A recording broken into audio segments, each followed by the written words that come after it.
What's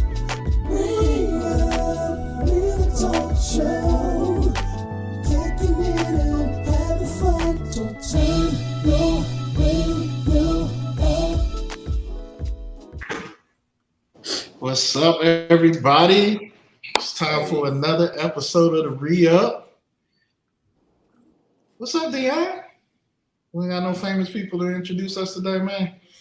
Bishop, Yes, sir. you looking confused. What's going on, man? He said no. He ready to I get thought to I it. was muted. Muted? He ready to get to it. I thought I was muted. I didn't want to be muted. I thought I was too because I paused for a second too. You get muted when our No, I thought I theme was music, too. I'm serious. when our 'cause it intro looked like music it paused playing, for it it. mute all of us, and then it unmute us after that. Technology, man. Technology. Hey, we want to welcome y'all to another episode of the Re-Up Live. We got a real special show for you tonight.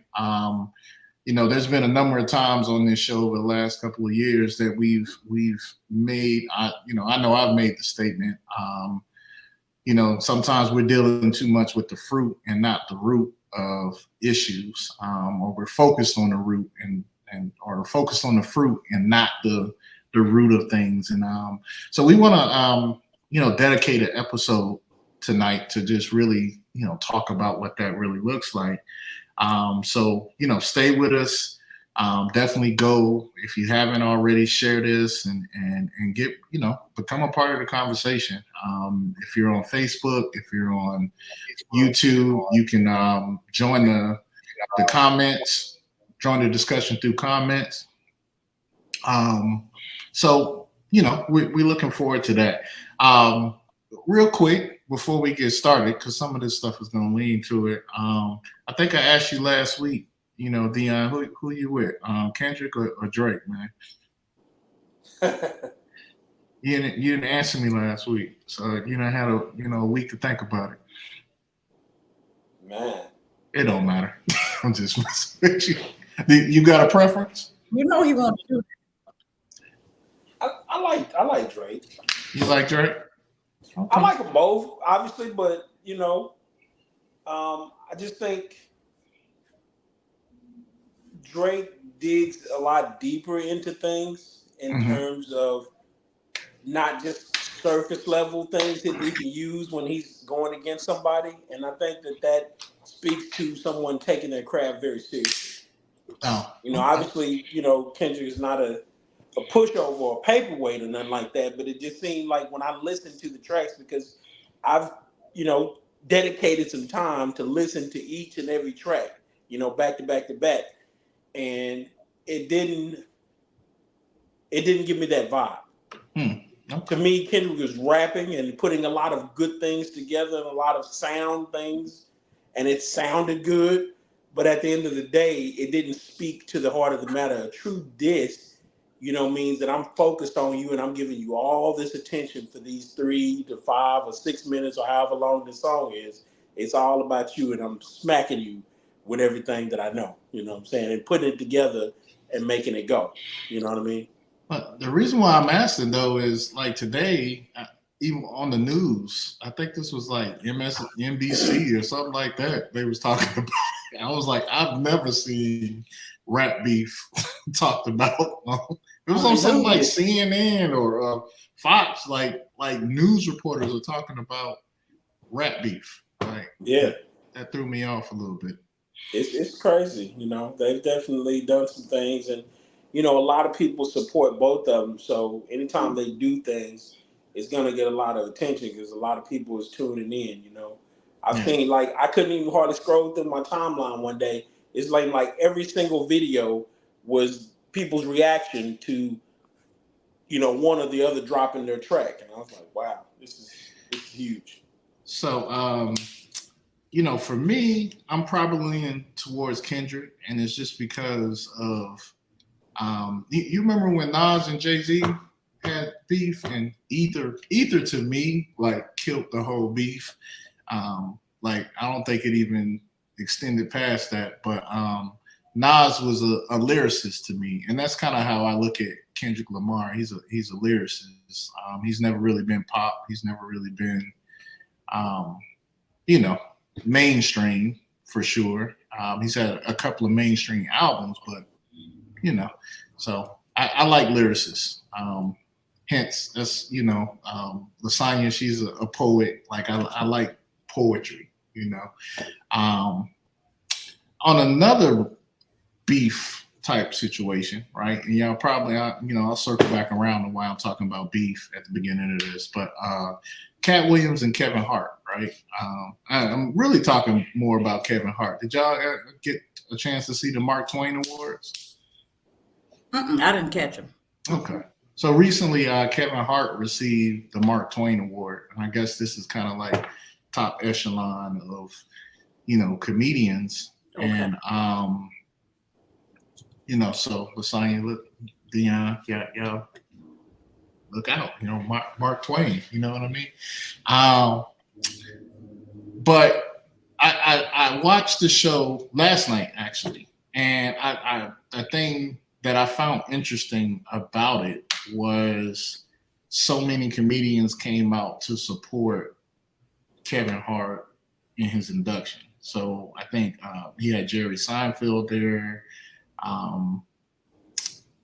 What's his name? Dude from Chris Rock. He had Chris Rock. He had Dave Chappelle. Like loads and loads of people that he's worked with in the past. And what I got from that was the experience. The thing about Kevin Hart to me seems like he works with a lot of different people, and he doesn't mind putting people on or helping to build a platform from different people. And then across the board, when they were honoring him, that's pretty much what they were sharing with them. So it made me think back to some of the stuff that Cat Williams was saying on the Shannon Sharp story about different people. And I think as we get into this conversation about root and fruit type stuff, the fruit of things usually shows kind of where the root of a situation is. And what I mean by that is, like, when it's all said and done, like how people talk about you, how people receive you, what kind of things you give off, to me is the fruit. You know what I mean? That's the fruit of it. And so if people can speak glowingly about you and they can give you accolades, tell you that you're a kind or you're a person that's generous, then without you having to be the one to vocalize and say, I'm generous, I'm kind, I'm good. You know what I mean? That says a lot for, that particular individual. You understand what I'm saying? Oh, definitely. Mm-hmm. So I think it just warmed my heart to see all of them, just come out. And like, these are people that they're great comedians in their own right. Like Dave Chappelle won the award like 2-3 years ago. You know what I mean? And for him to even come out and have, just to honor him like that just really says a lot about the person. And I don't know too much about Kevin Hart other than what I see on TV and, some of the interviews and stuff like that. But just listening to the comments that everyone made about him, yeah, it was very genuine. You know what I mean? So, what were you about to say, Lasagna? I think I cut you off. Oh no, you didn't cut me off. I was going to say, yeah, because what other people think about you, it says, like you said, it speaks for you. What people say behind your back or what they think about you, and when they express how they feel without you being in the room or honoring you and what they feel. So I thought that was good. A good point you just made. That's all I was going to say. So, do you think if Cat Williams had won that award, that people would have showed out and supported him like that, or not so much? And that's the reason why I kind of led into it that way. I don't. I definitely not those people. I think, the people who support him now, like Monique. But I see Monique kind of on the same wavelength with Cat. You know what I mean? And this is what I mean by that, right? And again, I think when we go deeper into this conversation about fruit and root, when I see Kat and when I see Monique, I actually feel like hurt. Like I feel like they feel hurt. Like I feel like their conversation comes off as victim. Like they feel like they should have something that's been held back from them. And it comes across in how they handle or how they talk about and how they do things. That's my personal opinion.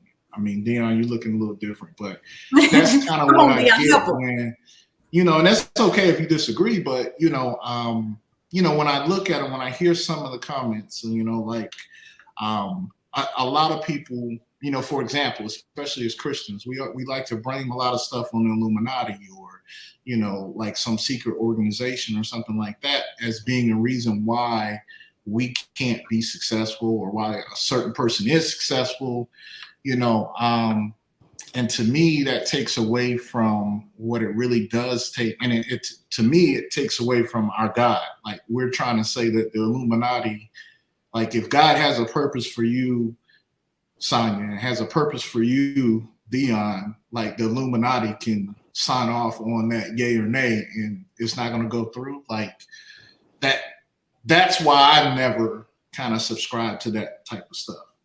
There could be secret societies. There could be people out here doing different things, but my trust in God is way bigger than what any man can do. And I can tell you personally, like there's places I've been able to go and seats I've been able to sit in that I know the people directly above me didn't want me in those seats, and God made a way for it. You know what I mean? So that's my thought. And again, going back to some of the interviews, some of the things that I hear Monique and Cat Williams talk about sometimes, it seems like they feel slighted for some things. And, like when he was talking about Kevin Hart, he felt like Kevin Hart was kind of handed.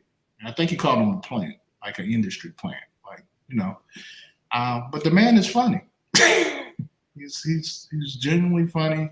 Seems like a good person, and could that also be the reason why he's successful? Because I think when you're a person that likes to help other people and build good relationships, that also fast tracks your success. And most of the time, people think about that differently. They think self and instead of selfless.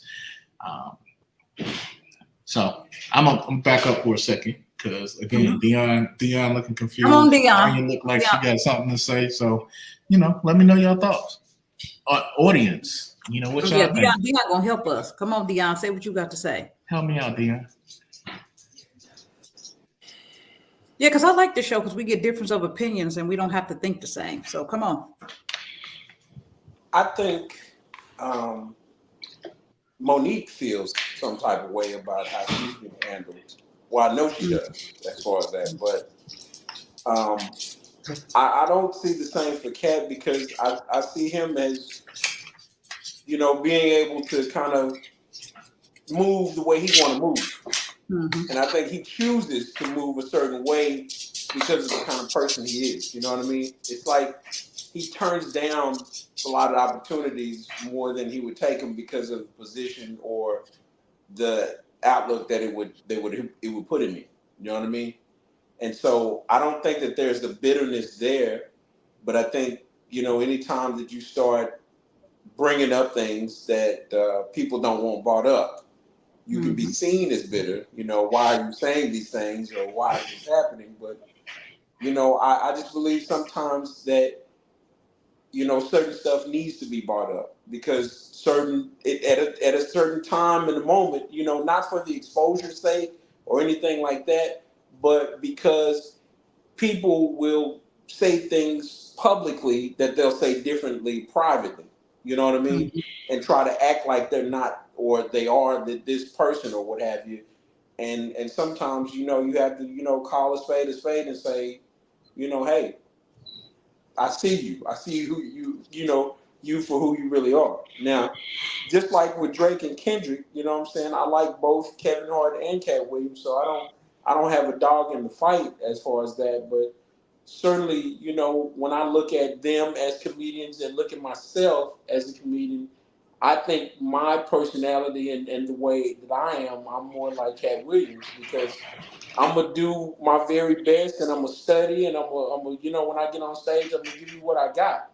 But I'm not gonna be with no phony baloney stuff. I'm not gonna be with a lot of, you know, trying to look like I'm a politician or none of that. I'm gonna tell it like it is, and you're not gonna see me colluding and rubbing elbows with a bunch of people that I wouldn't normally fool with. You know what I mean? Just for the sake of, you know, the business or whatever the case may be. You know what I mean? If you rock with me, you rock with me. If you don't, you don't. You know what I mean? And that's just how I move, and that's how I see Cat Williams move. You know what I'm saying? He's like, you either we real about it or don't come around me. Period. I get you, and I think that's an admirable way of doing things. Um, what I guess my point would be is that's very limiting, and here's what I mean by that. There are certain people.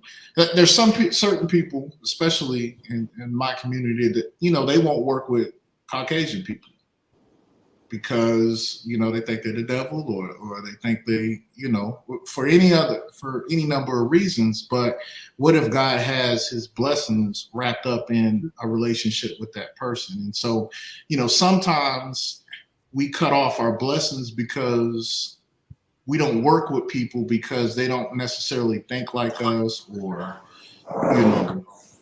vibe with us for any other reason. You know what I mean? Other than that, like I'm not saying like work with somebody that I work with somebody that's just straight tearing up stuff or completely thinks different than me, or on a different path or anything. But I am saying that I think we limit ourselves when we put ourselves in a bucket and say there's certain people we won't work with, and it's normally because some type of proclivity. And again, I'm just talking about Cat Williams. Like you said, there's certain roles and there's certain things he said he won't. I think he said he wouldn't wear a dress and things like that.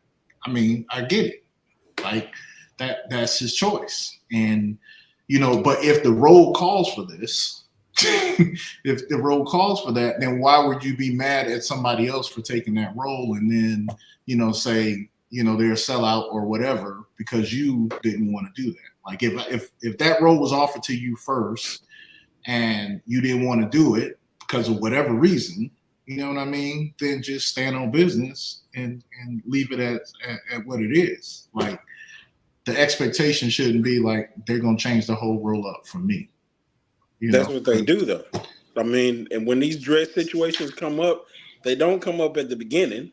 They'll, like, during the course of it, they'll come in and be like, hey, we got an idea for this part right here. We're going to put you in the dress and you're going to do this and do a little slapstick and blah, blah, blah. And I'm like, no. Because if you'd have told me that from the jump, I would have just said no and been through with it. Do you believe that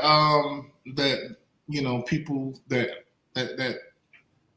thing that if you don't wear a dress, you don't become successful in Hollywood?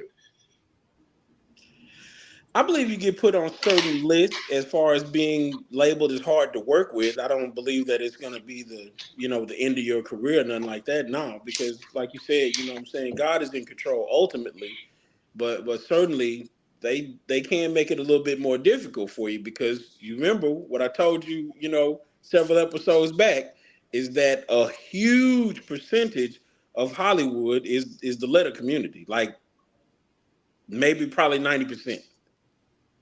So, especially at the executive level, they top heavy. They the ones making the decisions. So at the end of the day, that's why you see so many shows and movies that have those kind of parts in them. You know what I'm saying? So we don't have no facts. This is just our opinion about it. But 90%, that's a big number. But I mean, I think I can point out a couple of people who didn't get no success for dressing like women. They didn't get none. Yeah, what's the dude from Joanna Man? Joanna. Remember? He had a pretty decent career. decent career. It didn't blow up. Like, and Juwan Man flopped to me. Yeah, that was a flop movie. I mean, but You he know, had some other stuff going on. but Sonya, what's your thoughts? I think looking at some of the stuff, I think Cat Williams be upset because people don't tell the truth. It's like if you do a certain sacrifice, you get a certain check. If you don't do the sacrifice, you don't get it. You go in a certain room, you get the role. You don't go in the room, you don't get the role. I think Cat Williams be mad because y'all not telling the truth. Just say what it is. It's like if you don't sell your soul, if you don't do this, you don't do that, you don't get the part. And when you do, you get the 100 million to $30 million. And I think he'd be mad because it's like everybody's pretending like this ain't the truth, but it is the truth. If you do this, you get that. If you don't do that, you don't get that. And I think he feel like I didn't sell my soul to get it.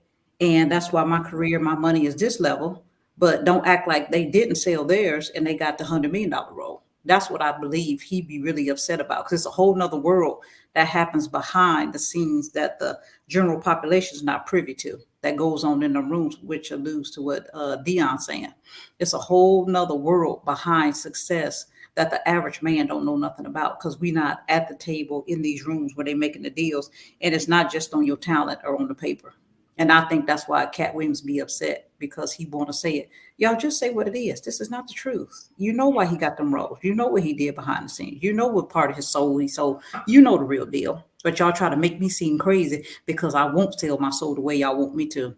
I think that's what he'd be upset about because he knows the real deal on how you get the contracts. He knows the real deal, the tables, he knows what happens in Hollywood, like for real.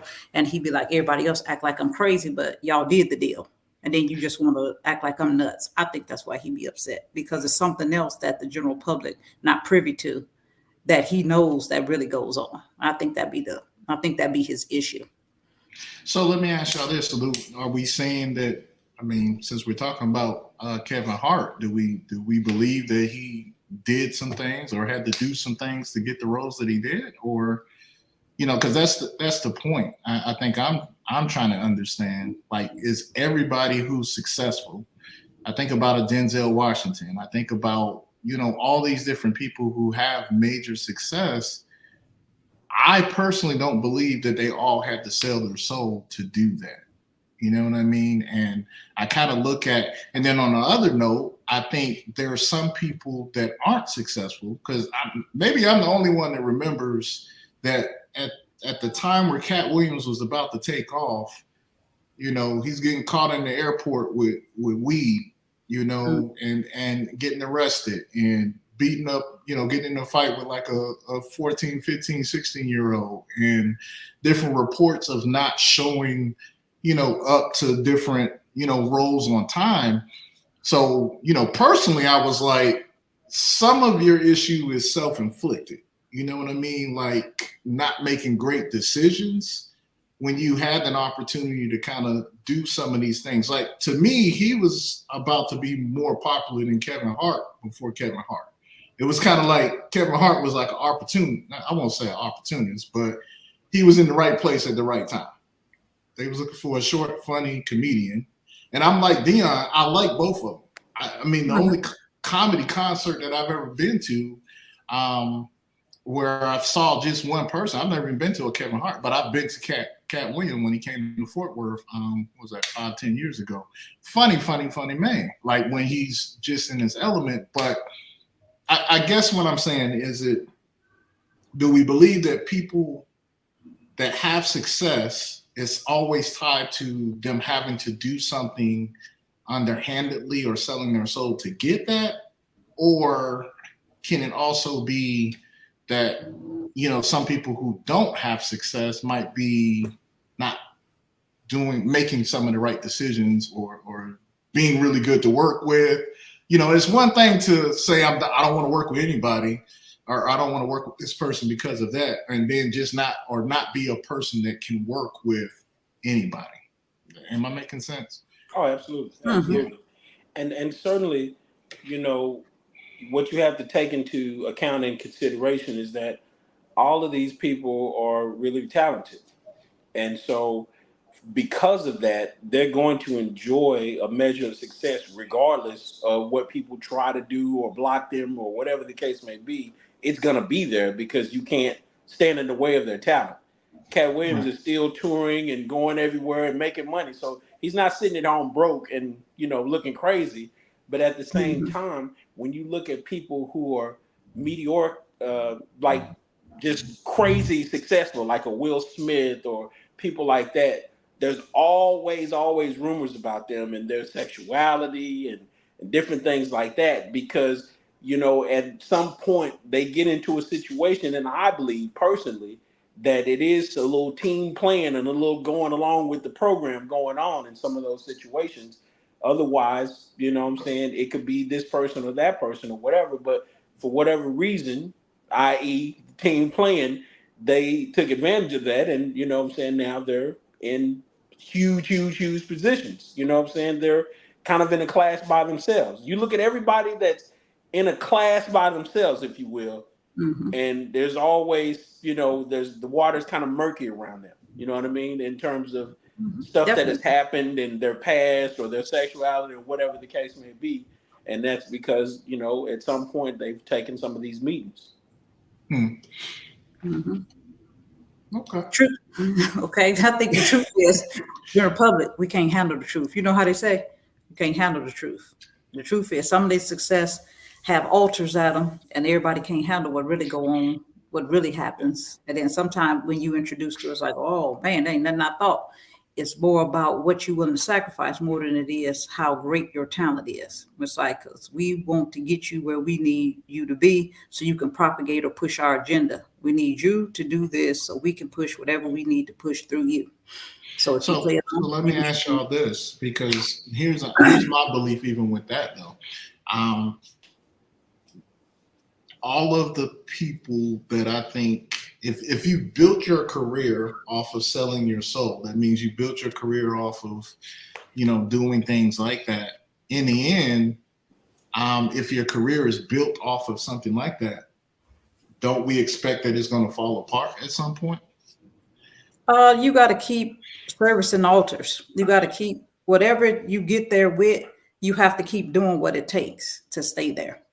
You know what I mean? However you get something, you got to keep doing what it takes to get there. Because I believe sometimes you get into it and you stop. It's like, no, I'm not willing to do this or that. Okay, I'll do this. I'm not doing that. I'm not doing that. So your success stops. You have to keep doing whatever it takes to keep getting the success that you need, whatever they're asking you to do. That's what I think. I think there's another undertone that's going on behind the scenes that the general public, we're not privy to. And then when you're in that success, you have to have a certain level of success for them to even introduce you to, what's really going on. It's like, hey, it's another world that operates outside of what the general population knows about. Like in music, movies, real popular, real big. It's a whole nother thing that happens behind the scenes that people are willing to do. And But I guess what I'm asking, like spiritually though, just knowing we know about how things work with God. Like if you sell your soul to Satan, right? We know Satan is a liar, a trickster, whatever. So eventually, like whatever he's promising you, whatever he's is going to fall apart. You know what I mean? Like, because he don't really care about you anyway.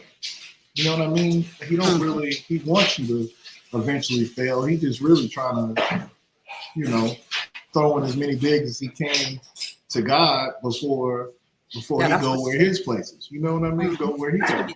So that I guess my thought is, and there's so many situations we can look at. Definitely just over the last 20 years of different people that, like Dion said, are in these high set apart, ages where stuff is falling apart. Like, you know what I mean? Like not where it needs to be. Things built on God, or at least built on a stronger structure, seem to last. Like, for example, I used Denzel earlier, but Denzel ain't really been caught up. I haven't seen anything caught up in any type of thing. And for me, he's like what, top 5 actor of all time. As far as ability to do roles. Kevin Hart, the things he's been caught up in is, like what, cheating on his wife, you know, like, I mean, I is it pretty big, or it's pretty big because, I mean, like, that's a common thing. It's a common thing.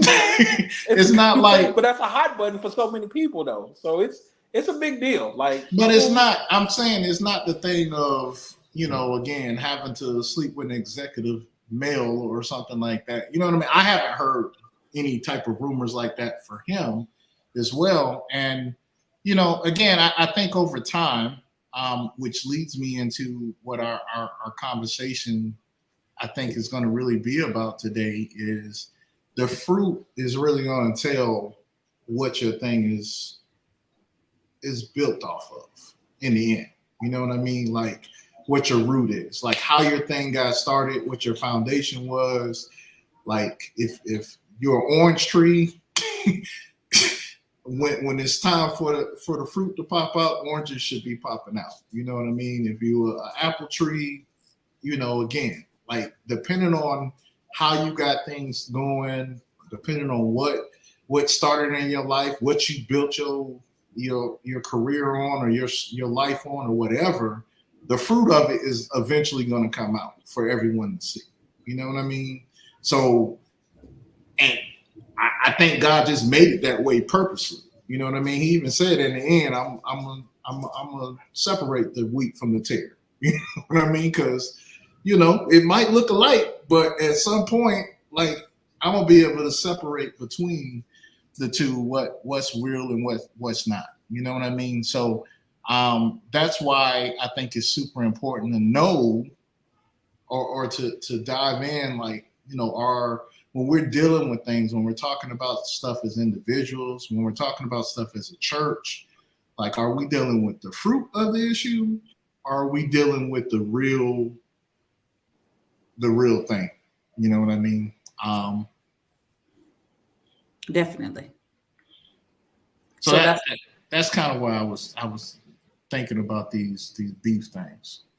Okay, he's trying to get to the root. Bishop, one good leg. He's be like, let's get down to the bottom of this tree and see what's going on.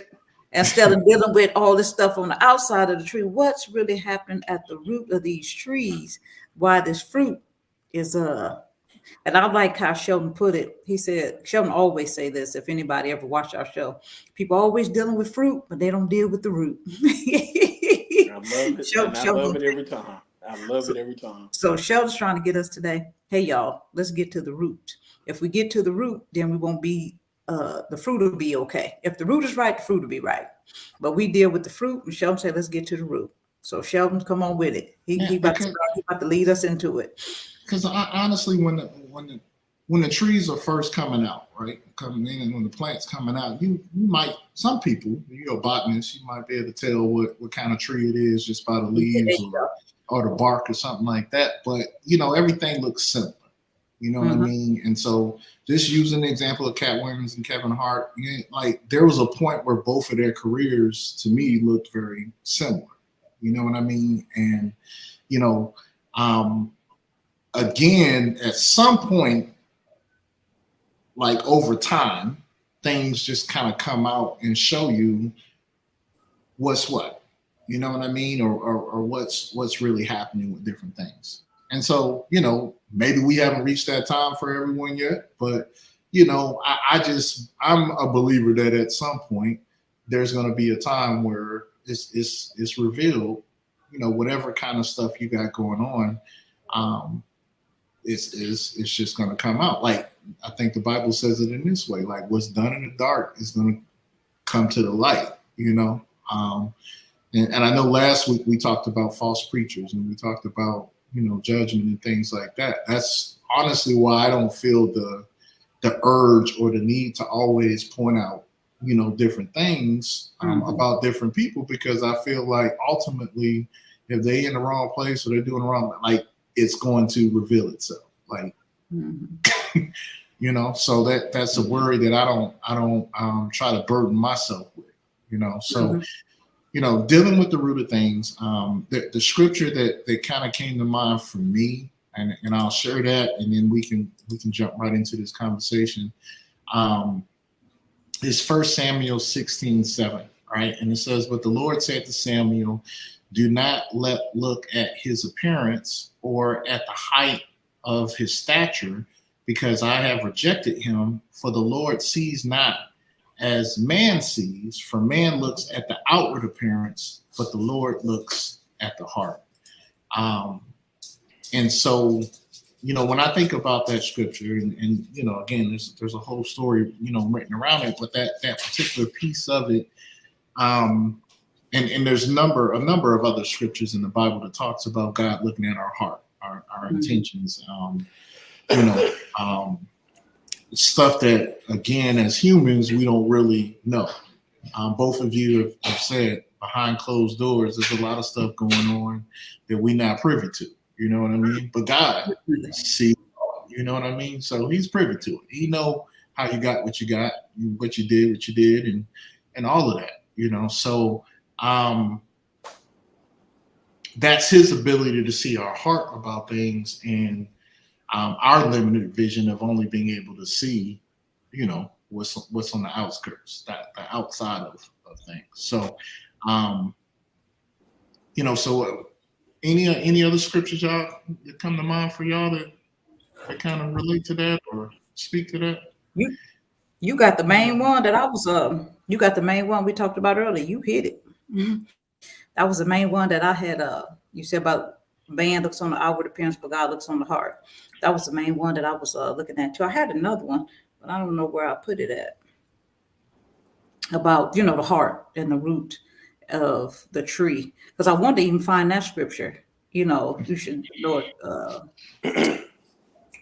The tree by the, what am I trying to say? The tree by the fruit it bears. You know what I'm talking about. Yeah. Tell the tree by the fruit. It's like, so you can tell what the root is by what the fruit is coming up. But like Sheldon say, sometimes you got to dig a little bit further to know why you're seeing what you're seeing. It's something happening beneath the surface. So then you can see why you're seeing what you're seeing in people's lives and stuff. So I think this is a really good show, because even if man can't see why you're doing what you're doing, God always sees beyond what you say. And sometimes it may take a while. And go ahead, Sheldon. No, go ahead. No. I said, I was agreeing with you. Oh, okay. Yeah, I was gonna say, it may take a while to come up. And sometimes it show up in your legacy. Sometimes it show up in your kids. Sometimes it show up in your family. All the time, that stuff, it seeps out some kind of way. Even if it's kept down in your lifetime, it just seeps out in the bloodline. It makes its way out. And so that's what I do like about what Sheldon's bringing out. Let's get to the root. If we get the root right, the fruit will be fine. If we get to the root, if we get down to what the bones of the thing and what makes you your motivation, you'll be okay. It's when the root is rotted. It's when the heart is not right. It's when the motives is not right. When the whole foundation is wrong, then you get all these other fruits that pop out, and people be looking like, oh, okay, what's really going on? Right. So if we get our heart right, get our spirit right, and get the root right, then the fruit will be fine. Right. Absolutely. I look at especially like in the Old Testament or whatever,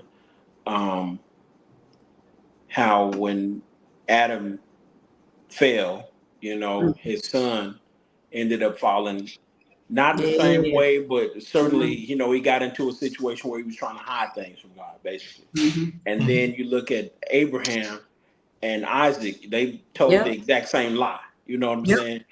They weren't even, he didn't know that his father had told that lie, and he didn't know his son had told that. But when faced with the same situation, they were essentially the same person, because, it was in them and in their blood. And so what is in you is going to be revisited on your son. There's a scripture that kind of says that as well. But, I always find it amazing how we transfer things, you know what I'm saying, without even knowing it, without even having any idea. I think a lot of the situations I find myself in, I hadn't been around my dad but a few years, but I know he's probably done some of the same mess that I do.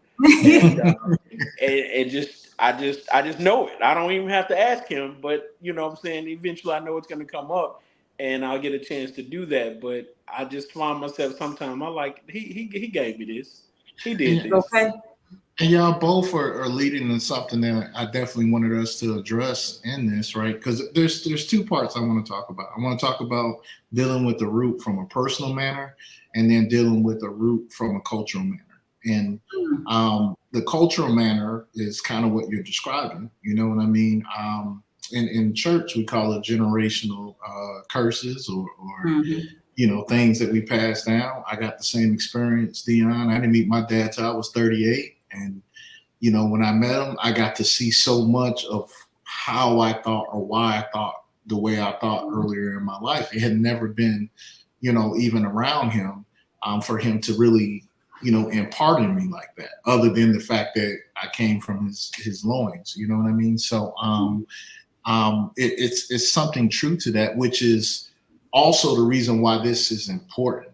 Yeah. As Christians, we got to get better at praying and targeting the root of issues rather than trying to deal with fruit, right? So culturally, and I'm just going to use this. I don't want this conversation to be a political conversation, but I feel like as a church, sometimes we sit back and we try to, have the government deal with things for us.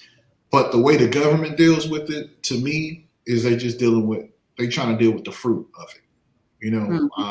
They're not dealing with the root of it. Like, so, for example, homelessness and poverty in the Black community. Like, it's more than just, pouring money into that community. It's really rectifying things that happen. People don't like to talk about slavery, but until you address the root of that and the mindsets and the things that was passed along from generation to generation, then you're still going to have the same issue. I don't care how much money you know what I mean? Like, it's still a certain mentality that has to be addressed. So, as a church, I feel like we're in some cases better equipped to handle that type of stuff, but we're so busy kind of arguing with each other and having denominations and focused on other stuff that we're not really helping people where they're at. Now, can the government help with that? Yeah. But I mean, no one's holding them accountable to handle or to those type of solutions. It's really just the surface stuff. Like, I'm gonna give this community X amount of money.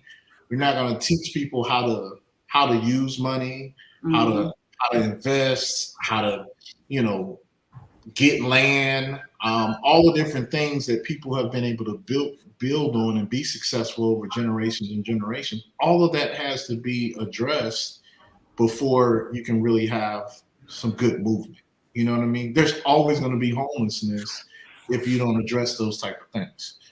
That to me is an example of something recently, more recently that we're dealing with as a culture, that most people try to deal with it from a fruit standpoint instead of the root of it.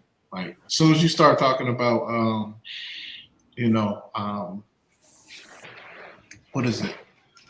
What they gotta give us money from the past? What is it called? Retribution, or You talking about give us reparations. reparations. As soon as you start talking about that, like, well, I got to give you reparations. I didn't keep your people. It's not even about that, And I'm one of the people like, yeah, you give us reparations, but also, put some things in place to where those reparations can be used the right way. That's going to build generational wealth going on. You know what I mean? Give me some land. I don't even want the money. I want some land. Yeah, get the land going. There you go. I want both. I want some land. The land and the money. It's funny because I talk to people about this all the time, and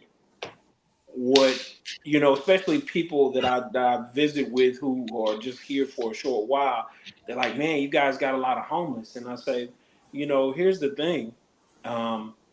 it's not that we can't do anything about it. You know, we could build, we got enough land around and stuff to build them whole apartment complexes or houses or whatever the case may be.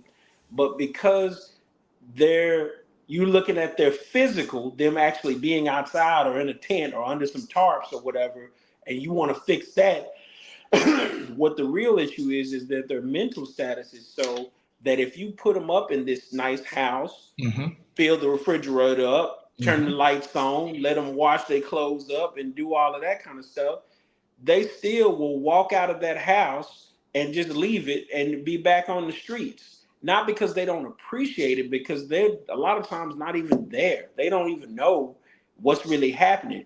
They don't even have an idea or an inkling, you know what I'm saying, sometimes of even what day it is, or they're so traumatized by what has happened to them over the course of their lives that none of that means anything. It's more so that they need to be healed, and they could probably get themselves off the street. But we won't do that because, you know, a lot of that labor is done by people who are already underpaid. You know, when you go into social work, you know what I'm saying, you already know that you're taking on an insurmountable task and you're being given limited funds. You know, they don't pay a lot in social work starting off. It just don't. Like, you know, these are some of the most underpaid people in the working class, but they deal with some of the most stressful situations that are out there. You know what I'm saying? And we expect them to take on all of our problems and filter through it and tell us what's wrong with us and fix us and get us back to normal or whatever. But we don't want to pay these people. And that's a tragedy in and of itself. So they're suffering and angry about that and quietly resentful about that part of it. So they're not as good and effective at their job. And at the same time, these people out here on the street who really need the help, who really need that helping hand in that way, are not really getting it because we don't have enough manpower. You know what I'm saying? The fields are plenty, but the laborers are few, you know, when it comes to that. We can't eradicate our homelessness problem because we can't really free these people mentally. I mean, that's it. I think you put that perfectly, and you even uncovered a solution, right? And so instead of us in government arguing about, you know, some of the things we've been arguing about over the last, you know, couple of years or whatever, like, and I'm just spitballing, but putting money into the social services network, right? They don't have the tools. Like we've been talking about, you know, last year we did a show about, you know, police brutality and police maybe coming across people who do have these mental issues or whatever and how to handle that. They're not equipped to do that type of stuff. But no one is coming up with the solution to deal with the root of the issue. Again, throw money at it, you know, maybe like you said, put them in a house here and there or do different things. But that, you know, and again, that's where I feel like a unified church or unified body of Christ. Like we got a lot of stuff within the body if we all join our forces together. You know, sometimes when I'm doing Uber, I'm driving through, you know, South Dallas. It's 5 churches sitting right next to each other, like next door, like houses. like 5 small churches. The church of this, the church of that, this church, like y'all right here in the same neighborhood. You know, like so, you know, again, fruit root type thing. You know what I mean? When I think about, you know, abortion is a real sticky topic. You know, women's rights with their bodies and things like that. I get it. You know, it's bigger than just the abortion. By the time a person gets to the decision of making an abortion, it's probably too late either way. You know what I mean? Either abortion is going to happen or someone's going to be in the system that we just talked about isn't funded or isn't, you know, equipped to handle everything that it needs to handle. It's just ongoing thing. So it's bigger than just saying, okay, no more abortions. It's how do we even get there in the first place? You know, and so that's a conversation about fornication. Like, how do we have that? It's a kind of a conversation about adultery. It's a conversation about, you know, in the Black community, you know, what stays in this house what happens in this house Mhm. stays in this house. You know what I mean? Mhm. Like it's just this mentality of different things that breed certain behaviors and certain traumas that happen to people that again That's true. to get passed on, generation to generation. You know, because this is how we learned about it. That's true. Yep, this is getting deep because this is the truth. If you're gonna get to the root, you got to get back to the family. You got to get to the bottom line. How And I think the family is the strongest base for how we get a lot of these issues. I think the family is where it started, and the family is where it's going to end. He started with Adam and Eve and a family in the garden. It's going to end with a family. And because the family is such under attack, that's how all these other systems can thrive. If you have a strong family unit, the enemy wouldn't be able to take over as much territory as he's taking over nowadays. The Mm-hmm. family would be strong, the kids would be strong, they would have more confidence. Because when you break a kid's spirit, break their self-esteem, that's how all these other systems begin to take over in their life. You don't have no confidence, don't have no self-esteem, you're giving in to stuff, you're trying to prove yourself, you don't know where you fit. If your parents don't tell you who you are, you have to, a child left to figure it out. That's not the best way to find out who you are, figure it out on your own. Have no legacy, no background. What are we striving for in life? Who am I? Right. Where did we come from? What is our background? What is our lineage? Are we kings and queens? Are we taught that? No. You be thinking you're less than, throw it away. They tell you your history started with slavery. And then you be thinking, well, shoot, I ain't nothing but a slave. You know what I'm saying? Your history started as a king or a queen. That is a part of your history, but that's not your whole history. You were really founded as a king or a queen. You were sold into slavery, but that's not the origination of your foundation. So until you can be trained to get people to learn about their history and who they really are, you have these issues that breed out of people who don't know who they are. So they make bad decisions because they don't know the totality of the greatness that lies on the inside of them. They don't know their power. They don't know their strength. They don't know what they can really accomplish. They don't know they're Superman. They think they Clark Kent. Hmm. You know, when they Yeah. be in there, they told they Clark Kent. They don't know it's somebody else on the inside of you that nobody's talked to you about. Nobody brought it up. Nobody's speaking to that other person that's in you. So that is a lot of the root problem, the root cause of why we have a lot of issues. So let me ask you guys this, because I've been trying to think on this, but how would you articulate how a person or how we uncover what a root is in something? Like, what's your process of like you beyond like especially for homelessness? You worked your way back to the mental aspect. That's Walk good. us through how you got to that point. Well, as I started to say just a minute ago, what I'm saying about the family unit and everything being strong. The reason why it's so weak is because of systemic racism. Um, that's not the only reason, obviously. I'm going to get to those things, but systemic racism starts in terms of the communities. We're not able to get into better neighborhoods because of the housing prejudice and different unspoken laws, mass incarcerations, what I'm saying, happening on a regular basis. So now you've got that father, that mother ripped out of the home, and the family dynamic is in peril. But even greater than that is the fact that just on a base level, going all the way back to the Willie Lynch letter, we still to this day don't love each other. Black men do not love black women on a whole, and black women on a whole do not love black men. Now, obviously, you guys know in your circle or in your community or what have you, you have exceptions to that rule. But you just think about it on a whole, the mentality, black women, what I'm saying, they're out to get a high value man, but they living at home with their mama. They don't have really a steady job or income, but they're expecting a 6 or 7 figure man to come along and sweep them up off of their feet and take them and take care of them as far as that. And that's not always realistic. And same thing, when it comes to black men, they're expecting, this woman to be this or be that or what have you, when the reality is, just even outside of that dynamic, just as a whole, we don't love each other. We don't have the love that it takes. We're the only race, what I'm saying, that call our women out of their name before we call them their name, you know? they're a B or whatever the case may be before they're, what their actual name is. And that's a problem, because we're taught that it's okay to address our women in such a way. We're taught that it's okay for women to address men in such a way, to rebel against anything that they say. And until we can come together and be one, we're not going to be able to make the strides that a lot of the other communities make, because we're not a strong unit.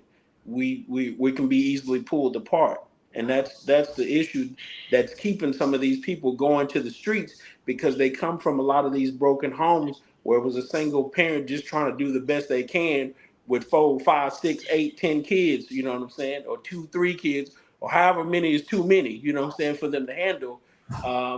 And something's gonna fall by the wayside. You got that many things that you're juggling, something is gonna fall, and it's little Johnny, or it's little Tyrone, or whoever, and now he's on the street, or little Trina, she's on the street. You know what I'm saying, literally, and that's what happens. We can't keep the family dynamic together if and keep them kind of engaged if we can't stay together. So if your home is broken, you're gonna end up broken in life. And so Dion not gonna answer my question. I say he wanted. That's the root. That's the root, bro. No, I asked, how do we uncover what a root is, or how do we get to, like, if I'm listening, we got our listeners listening to this. How can they, personally uncover their roots, or the things that are driving them to do different things, and then how. Because everything you're saying is definitely on point, right? But I even say that's specific to the Black community.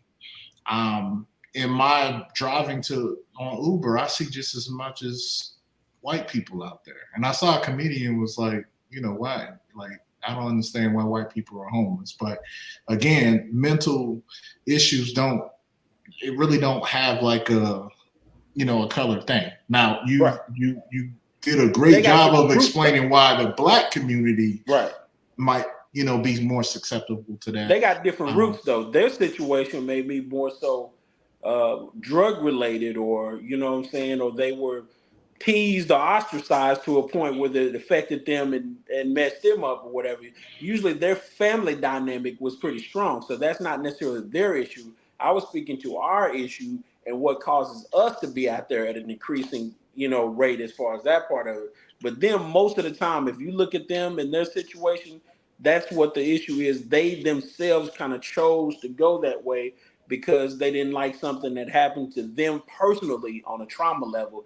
It's not necessarily their community that's the issue.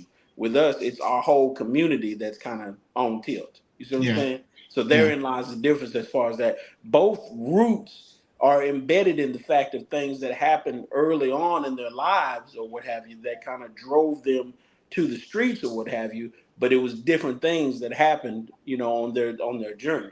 Well, you kind of answered my question, because I think, I think the way we find out roots, especially in society, is you got to keep asking why and what until you can't Get go all no the way further. back to the beginning.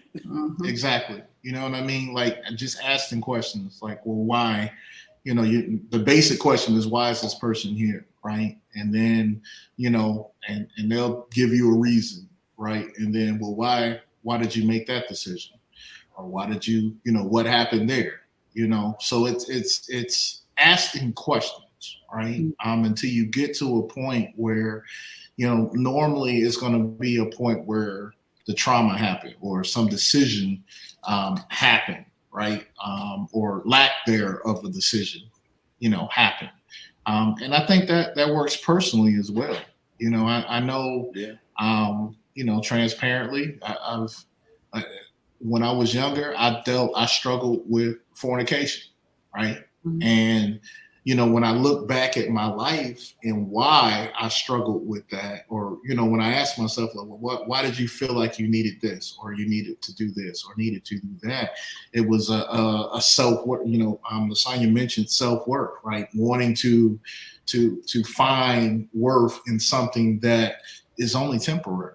You know what I mean? But that's the real of it. That's having sit in the mirror and let God sit a mirror in front of you and really digging into the decisions that you make and why you're making those decisions. You alluded to daddy.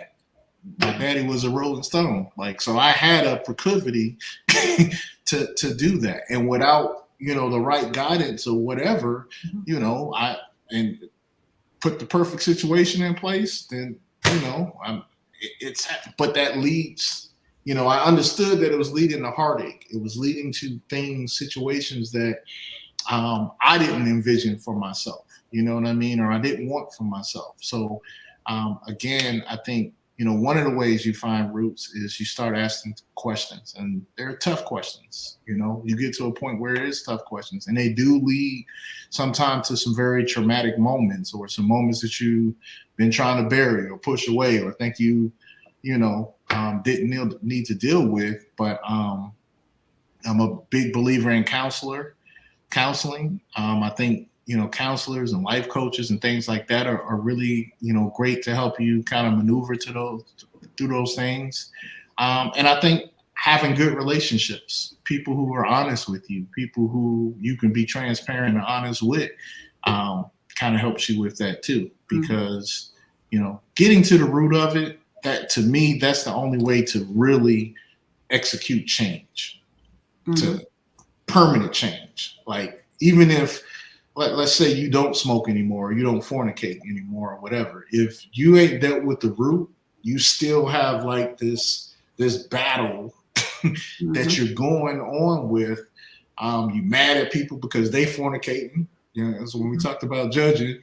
Like Deion said, you mad because they fornicating, not because they're fornicating, but because you want to fornicate and you not. And you angry. That's the truth of it. You know what I mean? For a lot of people at that point. Otherwise, you wouldn't get so angry about it. You like, they're messing themselves up.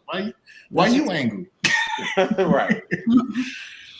And a lot of when you was talking about getting to the root, you can notice patterns of behavior that will tell you what a root is. Why am I angry all the time?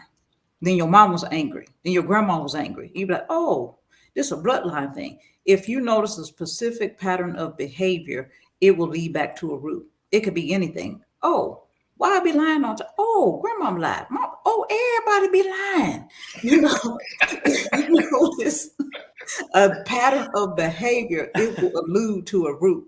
And the thing is, sometimes, why are they lying? Because you're trying to cover some insecurity. Usually if you lie, it's like you're trying to make up a story because the truth might be too painful to deal with. And then it bleeds off into other stuff in your life. It's like now you're lying about stuff you don't need to lie about, but the root of it is insecurity. Why are you insecure? Because trauma happened as a child. It made you feel less than. So now I'm covering it up by making up stories because my real story is too painful for me to say. So now I got to lie about this and that. So if you notice a pattern of behavior, it will allude to the root of why you're doing something. If you have a consistent pattern, if you pay attention to your patterns and say, why do I do this? That will take you to the root. So, and this question is for both of y'all. So when you get down to the root, when you really get down to that, what do you do with it then? What's your recommendation? Well, you got to put some ointment on that pain, first and foremost. Some ointment? Yeah. I thought you were saying anointing. That's what I was going to Well, because my thing is the ointment may be anointment. You know what I'm saying? At the end of the day, your pain, may not be, obviously in a lot of cases, not a physical pain. And so you wouldn't necessarily put a physical ointment on it, but your pain is pain nevertheless, and it needs some type of medicine. And a lot of times, Jesus is medicine, to people. And I think all the time. You got to medicate that thing. You got to get better. You got to get better before you can, do better and help somebody. You know what I mean? I would say the same thing. If to get down to the root, to get help, once you expose the root to God, this is an issue. I notice these patterns in my family or within me. Help me deal with this. And sometimes he may do it himself. He may send somebody to help you. He may send you wise counsel. He may get in counseling and therapy. But the first thing is you bring it to him. And if you ask for help, he will help you. He's an ever-present help in a time of trouble. If you bring it up, he will send you help, whether it's a person, a counselor, a therapist, however you get it, he will put them across your path. If you be honest, God, this is an issue. Bring it to him. And if it's not something he'll heal directly himself, he will send people to help you work through your healing. Sometimes it's a process, sometimes it's deliberate and immediate. But however he delivers you, don't despise the day of small beginnings. However you get your deliverance, if it's with the meds, take them. If it's with the doctor, do it. Because the process is, I'm facing this, I'm dealing with it, God, here it is, and he's going to send you help. However that help looks, you're going to get help. If you be honest and present it. And that's why I asked y'all that question. I knew y'all was gonna knock it out the ballpark. Because, you know, when I think of people, when we go to the altar, we take the fruit. We take the surface level thing. Mm-hmm. And you know, I thought about the man and said, I don't like men's no more. women.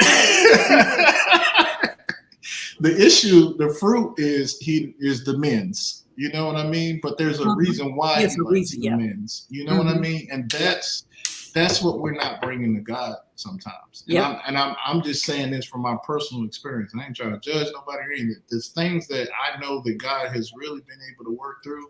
There's been the stuff that I've brought to him and like, you know what? I was thinking this way, and this was causing this and this. Like when I bring him the root, he really works with that. And to Sonia's point, it can be and manifest in so many different ways. It can manifest through counseling. It can manifest through the relationship. It can just, I mean, there are some, you know, again, you go to the Holy Spirit. Sometimes he just like, okay, son, you brought it to me, you know. Mentally, it even gives you freedom in it, you know, because the thing about sin is it's a bondage type thing. Mm-hmm. You know what I mean? Like when you're not dealing with these internal things, these root issues, it's a bondage. You know what I mean? And it's something that brings shame. It's something that brings discouragement. It's something that hinders you in all the things that you're doing. And the fruit of that comes out, you know, in different ways. You know what I mean? In different ways that aren't going to be, you know, susceptible to you. So again, the fruit might help you recognize there's an issue or a problem there.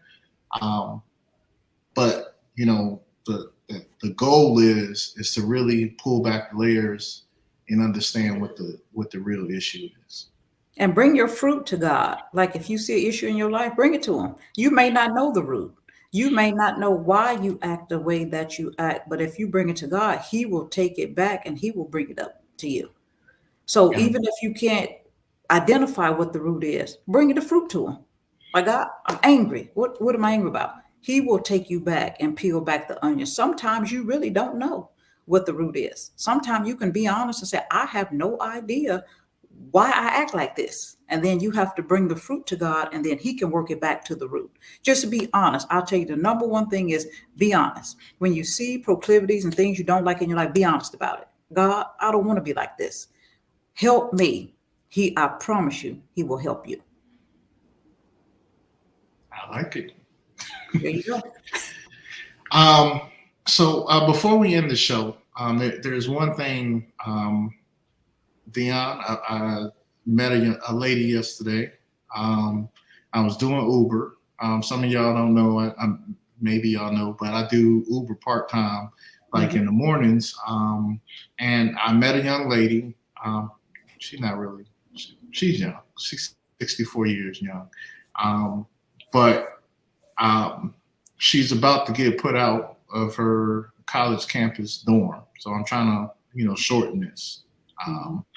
And she kind of, you know, confided in me and, you know, told me, you know, a lot of the stuff that she was dealing with. I don't know all the details behind it, but I did feel the urge to support her. So I did post a video on my socials for people to support her or to support her, I guess, GoFundMe. I've never done that before. Let me see something. I think I got her page up here.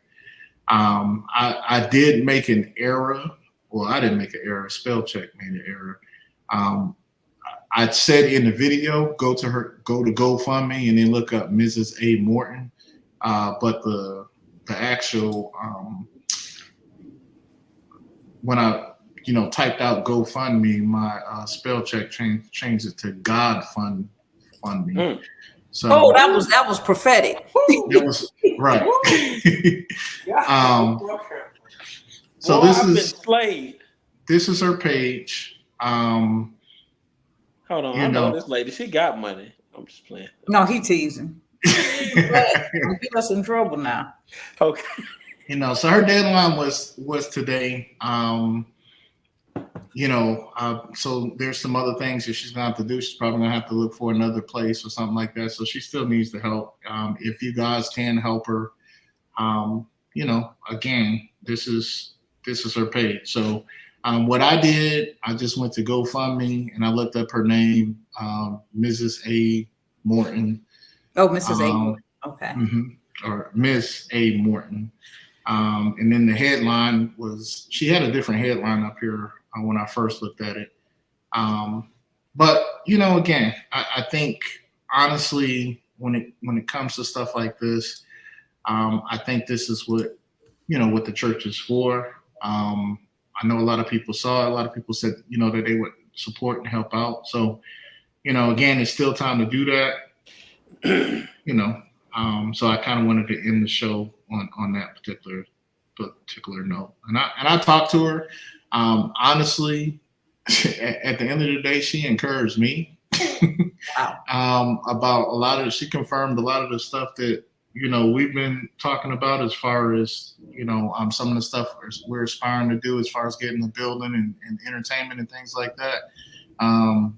She told me, Sonia, and I hadn't even really given her any details about it, but she said in the next 7 days we gonna have what we asked for. So that encouraged me more than anything, because here she is going through her own stuff, her own thing, and she was mindful enough to still, be concerned or to, give some information, to exhort or encourage, me. Awesome. So, I think this is what it's all about. So I really appreciate you guys entertaining this conversation. I think there's some good stuff in there. I hope our audience, can have a lot of takeaways from this as well. Just to sum it up, to Sonia's point, you may just know the fruit. The fruit is a sign that there's something to look at. And, take yourself through the process. Allow God to take you through the process of asking the right questions and really determining why you do the things you do or why you think the way you think. As far as society and culture, continue to ask the questions, even if it leads to a place that you're not happy with. They want to take out the conversation of slavery in school because they think some people are going, kids are going to feel offended by it. But without history, the good thing about history is if you know it, then you know better to not repeat it. You can learn from it, and you can make adjustments from it and try to create new things, right? So ask questions. Don't be afraid to dig into those tough spots, and then when you get it, no matter where it is, give it to God, and let him heal it. And I think that's it for me. All right. What's wrong, yeah? Oh, you heard my dog. You always got to get on the show. Yeah. Little talk show. Well, I'm kicking it.